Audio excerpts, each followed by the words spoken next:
اس بات سے بالکل نہیں کہتے کہ اس میں کسی انسان کا کوئی ہاتھ ہے، لیکن اس میں موسمیاتی تبدیلی اگر دیکھی جائے تو جیسے انسان قدرتی کاموں میں دخل اندازی کرے گا تو ڈیفینیٹلی عذاب ایسی قوموں پر آتے ہیں۔ اب موسمیاتی تبدیلی کا انتقام کس طرح یہ ہے، ہم یہ دیکھیں کہ کیا ہم اس کے لیے تیار ہیں، کیا ہماری حکومتوں نے کوئی اس کے لیے حکمت عملی کی؟ نہیں۔ کیا میں، آپ اور ہم سب صرف سوشل میڈیا پر ہی آوازیں اٹھائیں گے؟ کیا ویڈیوز اور اس طرح سوشل میڈیا پہ بول لینے سے ہی کچھ ہو جائے گا؟ جو ہمارے بہن بھائی پاکستان میں ڈوب رہے ہیں، کیا ہم ان کی کوئی مدد کر پائیں گے؟ اور مدد بھی اس صورت میں جہاں پہ 700 پاکستانیوں کی ابھی تک جان جو ہے وہ جا چکی ہے، اور قدرتی آفت کے اندر جس میں اس کی پہلے سے وارننگ الرٹ جاری کر دیا گیا تھا، سائرنز بھی بہت ساری جگہوں پہ بج چکے تھے، لیکن جہاں پہ جس کی موت لکھی ہوئی تھی وہ آ کے رہی۔ یہ کوئی فلم نہیں ہے، یہ 2025 کا اصل سیلاب ہے۔ جتنی بھی اب دیکھیں ایڈیٹنگ وغیرہ تو اس سے کہیں بڑھ کر یہ سیلاب پایا جا رہا ہے۔ دور جہاں تک ہماری نظر جا رہی ہے پانی پانی ہے، پانی کے علاوہ کوئی چیز نظر نہیں آ رہی۔ دیکھتے دیکھتے عمارتیں گرتی نظر آئی ہیں، درخت پانی میں ڈوبتے نظر آئے ہیں، روڈز بند ٹوٹے ہیں، باقاعدہ طور پہ پل گرتے نظر آئے ہیں، ٹریفک بالکل ایک جگہ سے دوسری جگہ پہ کٹ آف ہے، کتنے ہی راستے ہیں جو بند ہو چکے ہیں ابھی تک۔ خیبر پختونخوا کی اگر بات کریں تو وہاں پر 150 سے زیادہ افراد فوت ہو چکے ہیں، ڈوب چکے ہیں۔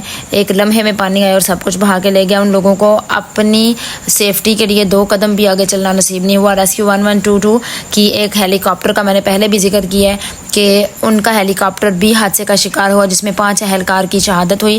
پنجاب میں جناب ستلج راوی جیسے دریا خون بہہ گئے، ٹھیک ہے، جس طرح سے ادھر پانی نے اپنا زور دکھایا ہے، ایسے پل کے پل جو ہے وہ تر رہے ہیں، روڈز ٹوٹ گئی ہیں۔ بھارت نے اپنے ڈیم کھولے بغیر اطلاع کے، ٹھیک ہے، اور یہ ایک قانون کی بھی خلاف ورزی ہے کہ آپ کسی ملک کے اوپر اتنا بڑا قدرتی آفت ان کی طرف منہ کر رہے ہیں، اور ان کو اس چیز کا اینڈ ٹائم پہ اگر آپ دے بھی رہے ہیں ہنٹ یا کوئی آئیڈیا تو اس سے ان کو کیا فرق ہوگا یا کیا فائدہ پڑے گا؟ سننے میں یہ بھی آیا ہے کہ انہوں نے پانی بہت ٹائم سے دریائے چناب کا روکا ہوا تھا اس سائڈ پہ جو آتا ہے، اور بہت زیادہ بارشیں ہونے کی وجہ سے جب انہوں نے دیکھا ہے کہ پانی ایک حد سے تجاوز کر گیا تو انہوں نے پھر دروازے کھول دیے اپنے، وہ جو انہوں نے بند کیے ہوئے ڈیم وغیرہ، جس سے پاکستان میں 12 لاکھ سے زائد لوگ متاثر ہو چکے ہیں، اور 12 لاکھ لوگوں کے اندر ان کے جان مال سب کچھ شامل ہے۔ پاکستان میں پھنسی ہوئی گاڑیاں، فوجی ریسکیو آپریشن اور ریلیف کیمپس میں بچے، خواتین، بزرگ سب مدد کے لیے ادھر ادھر دیکھ رہے ہیں۔ کیا حکومت تیار تھی اس کریٹیکل سچویشن کے لیے؟ NDMA کی وارننگز تھی مگر بچاؤ کے انتظامات بالکل ناکافی نکلے۔ کیوں؟ کیا ہر سال یہی ہوگا؟ بالکل یہی ہوتا آ رہا ہے۔ اگر آپ سیالکوٹ کی ویڈیوز دیکھ لیں سوشل میڈیا پہ تو انسان کا دل ہون کے آنسر ہوتا ہے کہ پورے کا پورا سیالکوٹ لوگ گردنوں تک پانی میں ڈوبے ہوئے ہیں۔ اتنا سیالکوٹ کے اندر طوفان آیا ہے، اور ہیڈ مرالہ کا بھی ساتھ میں اگر آپ دیکھیں تو حفاظتی اقدامات کے باوجود پانی آؤٹ آف کنٹرول ہے، اور یہ بھی سننے میں آ رہا ہے کہ ہیڈ مرالہ کی جو ساری پریکاشنز ہیں ان سے بھی یہ کراس کر جائے گا۔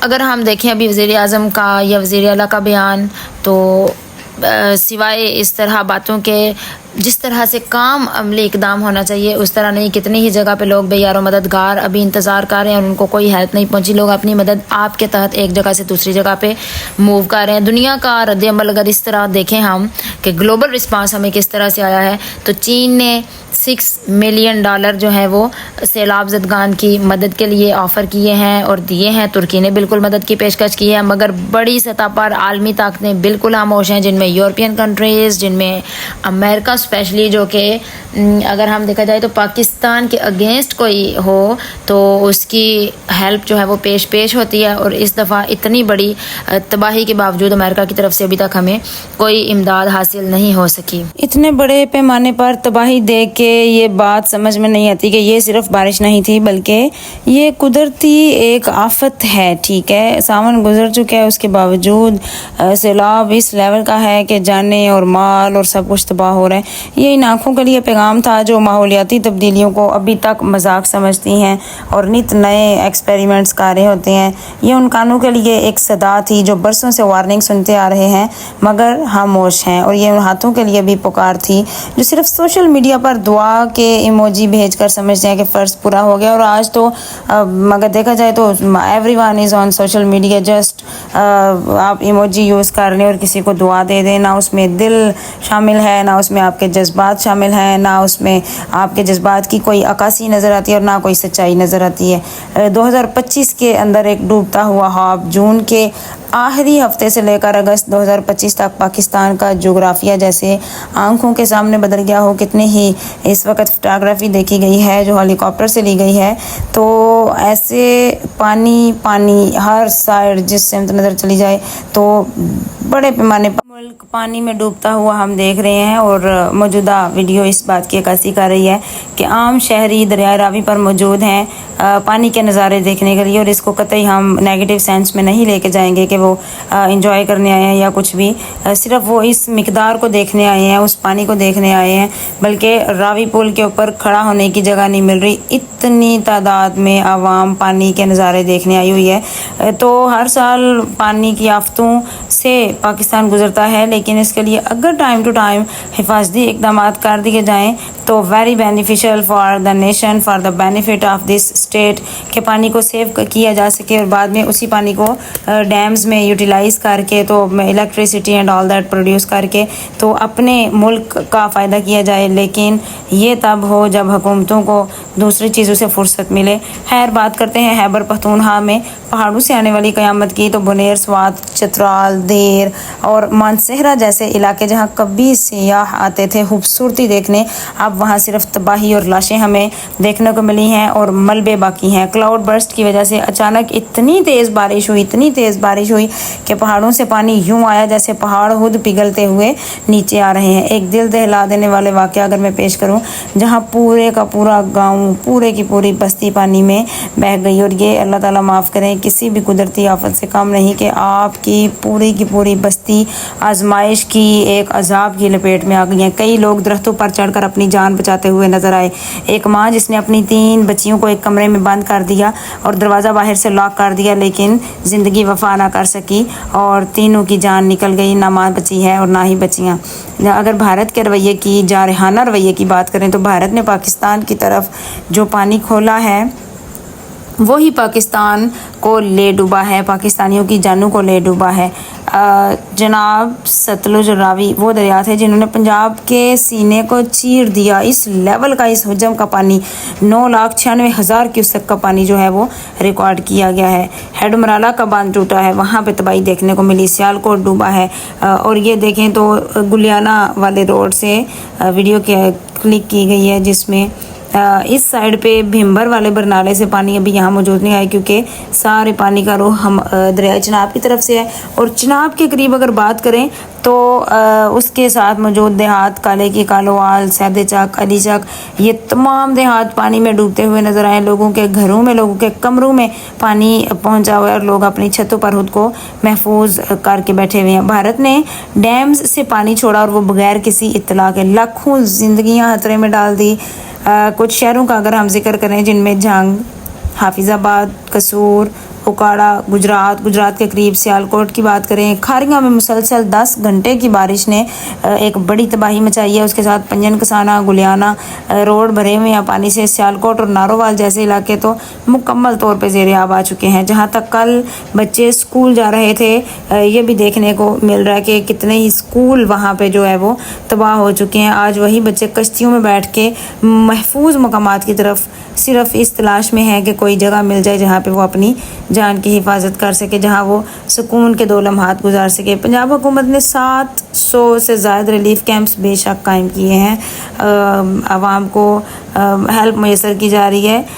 اصل میں قدرتی کسی بھی آفت کا جو ذمہ ہوتا ہے وہ حکومت کے سر ہوتا ہے، کیونکہ عام جو عوام ہے وہ اپنے ٹیکس سے حکومت کا جو ہے وہ بھر رہی ہوتی ہے سکوں سے، تو اگر کوئی قدرتی آفت آئے گی تو اس کا انتظام حکومت کی ذمہ داری ہے، جو ٹائم سے پہلے اگر کر لی جائے، بند بنا دیے جائیں، ڈیمز پراپر ورکنگ میں ہوں، پانی سیوریج کا کوئی انتظام ہو، تو کم از کم عوام کو اتنے بڑے پیمانے پر پریشانی، جبکہ اپنی جانوں کی جو ہے وہ پریشانی نہ کرنی پڑے، اور لوگ اپنے بچوں کو اپنے ہاتھوں سے پانی میں ڈوبتا دیکھ رہے ہیں، تو پھر کیا ان کی زندگی جو اپنے بچوں کو پانی کی نظر کر چکے ہیں۔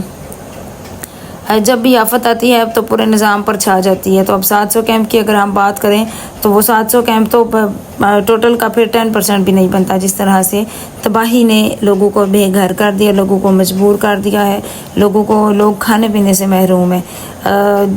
پورے پاکستان میں اس وقت ایک ہی طرح کی سچویشن نظر آ رہی ہے۔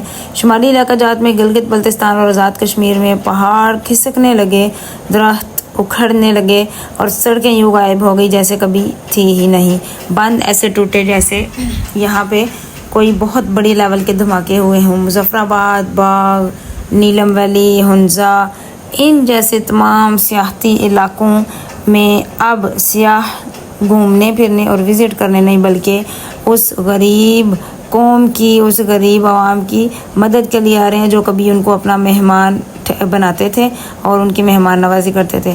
حکومت اور ادارے نے بس بیانات دیے یا پھر کوئی عملی اقدام بھی اٹھائے اور کام بھی کیا۔ این ڈی ایم اے اور پی ڈی ایم اے، حکومت ہو یا ضلعی انتظامیہ، سب نے پہلے وارننگز تو دی مگر زمینی عمل کمزور رہا، اور طاقتور بھی کیسے رہتا، کیونکہ کوئی بھی فیملیز فوری طور پہ کسی علاقے سے موو کر جانے کی سچویشن میں نہیں ہوتی۔ لوگوں نے شکایات کی۔ ایک اس سے بھی افسوسناک جو خبر سننے کو ملی ہے، لوگوں کی شکایت میں یہ چیز شامل ہے کہ حکومت کے خاص لوگوں کو یا پھر راشن لے کر آنے والے خاص لوگوں کو راشن مل رہا ہے، جبکہ میرا بچہ بخار میں تڑپ رہا ہے، ایک ماں کے الفاظ ہیں، میرا بچہ بخار میں تڑپ رہا ہے اور ڈاکٹر نہیں ہے، گھر ڈوب گیا، آئی ڈی کارڈ بہ گئے، راشن کون دے گا، یہ اس بیچاری ماں کے الفاظ تھے۔ اللہ تعالیٰ سب کے اوپر اپنا فضل کریں۔ ساری زندگی کی غریب عوام کی جمع پونجی سیلاب کی نظر ہو گئی، لوگوں کی قیمتی جانیں سیلاب کی نظر ہو گئی ہیں۔ عالمی رد عمل اگر دیکھا جائے تو چین نے مدد کی ہے بالکل، اور ترکی نے بھی فوری رسپانس کیا، لیکن اس کے علاوہ مغربی دنیا کی اگر بات کریں تو ان کی طرف سے کوئی ہاتھ رہا ہمیں عملی قدم نظر نہیں آیا۔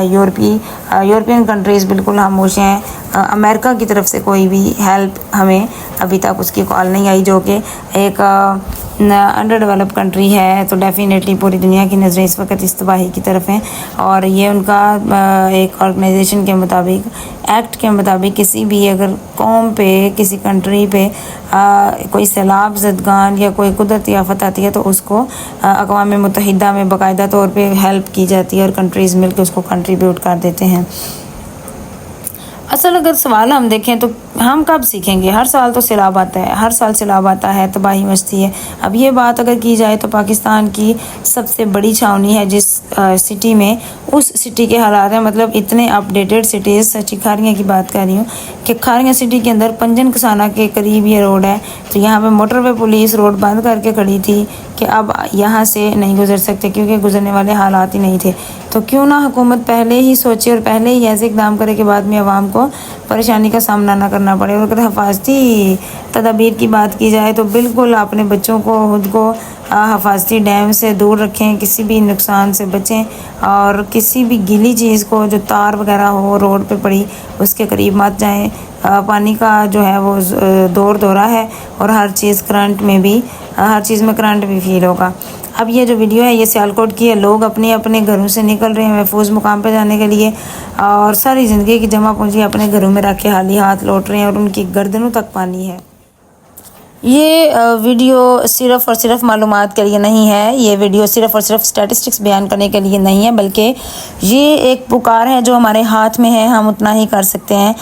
یہ ہماری فریاد ہے جو ہم حکومت تک اور ان لوگوں تک پہنچانا چاہ رہے ہیں جن کے قریب سیلاب زدگان ہیں یا جو سیلاب زدگان کی ہیلپ کر سکتے ہیں، یا جن ایریاز میں سے موو کر کے تو متاثرہ لوگ جانا چاہ رہے ہیں، پلیز ان کو اپنے گھروں میں رہائش دیں، ان کو اچھا کھانا پینا دیں، کم از کم ہم بینگ ہیومنز ان کا اس طرح نقصان تو نہیں پورا کر سکتے قدرتی آفت میں سب کچھ بہہ جانے والا، لیکن کم از کم ان کو ہم یہ حوصلہ دلا سکتے ہیں، ہم ان کو یہ اعتماد دے سکتے ہیں کہ کسی بھی آفت میں آپ اکیلے نہیں ہیں، بلکہ پاکستانی پوری دنیا کے اندر کوئی مسلمان ہو تو ہمارے جان مال سب کچھ ہمارے مسلمان بہن بھائیوں کے لیے حاضر ہیں، اور ہم ان کی ہاسپٹیلٹی میں بھرپور اپنا کردار ادا کریں گے۔